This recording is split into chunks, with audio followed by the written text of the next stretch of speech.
open up your hearts and your minds to the words of Professor Derek Bell.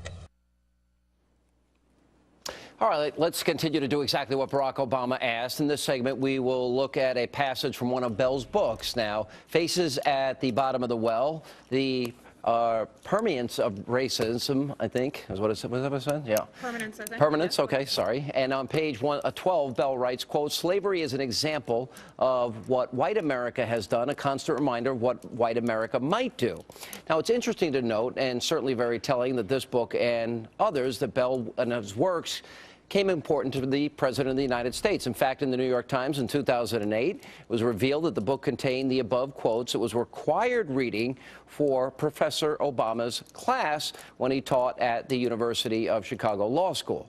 Now, here to respond is columnist and author Eric Rush. You may remember that he broke the Jeremiah Wright story, and also with us is Fox News contributor, former student of Professor Bell, Sally Cohn.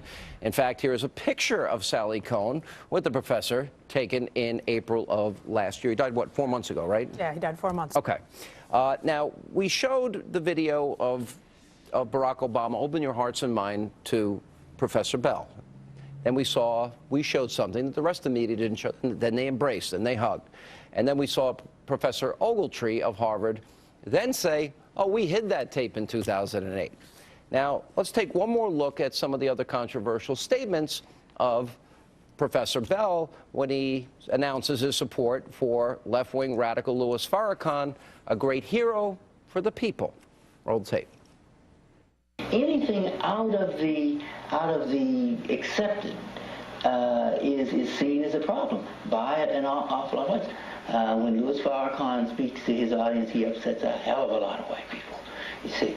But while he is speaking to the needs and the hopes and what have you, other people to whom he is speaking, and that's just going to happen. I see Louis Farrakhan as a great hero for the people. I don't agree with everything he says and some of his tactics or whatever, but hell, I don't agree with everything anybody. All right. When you put all of this together, I've accepted as my motto, I live to harass white folk. Louis Farrakhan is a great hero for the people.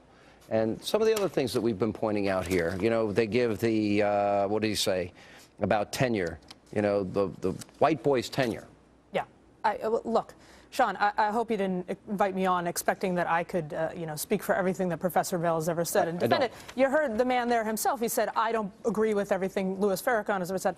I don't agree with everything that he said. And certainly, I think it's safe to assume that, you know, this is like much ado about hugging.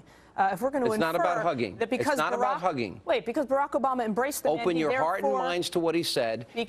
Louis Farrakhan, that he went on to say, I've accepted as my motto that I live to harass white people. All of which is said after the hug. And let me also point out, let's talk about Barack Obama's syllabus. In the same syllabus, he had, you know, the Fugitive Slave Act and Robert Bork's critique of civil rights legislation. But he didn't say open your hearts and minds to Robert Bork. He said open your heart and mind to Professor Bell. I mean, and this is again, look, Sean, first of all, this was at a protest for supporting diversity on campus. And I would hope we'd want a president who would support diversity. I just wonder, Sean, before I go to Eric Rush, no, this is an important question. Yes, sir.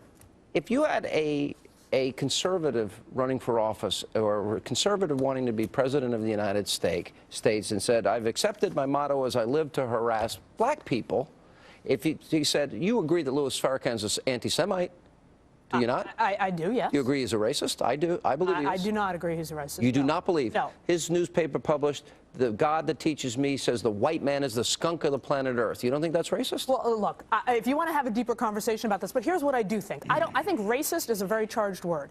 And I think just as it would be inappropriate to say that anyone who disagrees... It's wrong to say he's a great hero for people. Excuse me, let me finish. To say that anyone who disagrees with what Derek Bell taught and throughout his life, the rich variety of the many things he said, I would not want to accuse any of them of being racist, just like I wouldn't think anyone should accuse him I'm not saying that about him. Of being racist. I'm not for saying wanting that about to talk him. about race in America. But I want to go to now Eric Rush. Conversation. Let's have it. What I'm saying is, and this is not even the most controversial association as far as I'm concerned, that's Bernardine Dorn and Bill Ayers. And the media never vetted him. You brought up the story of Jeremiah Wright. That's where I first learned of it, Eric.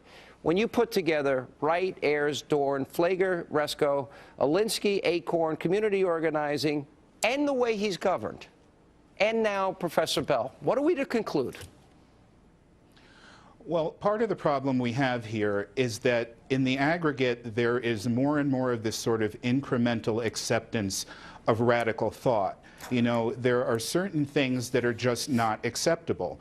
Racism, anti-Semitism, being vehemently anti-American, anti-white, it's not acceptable. And the media is playing off this this new video as though it's no big deal, and it is a big deal.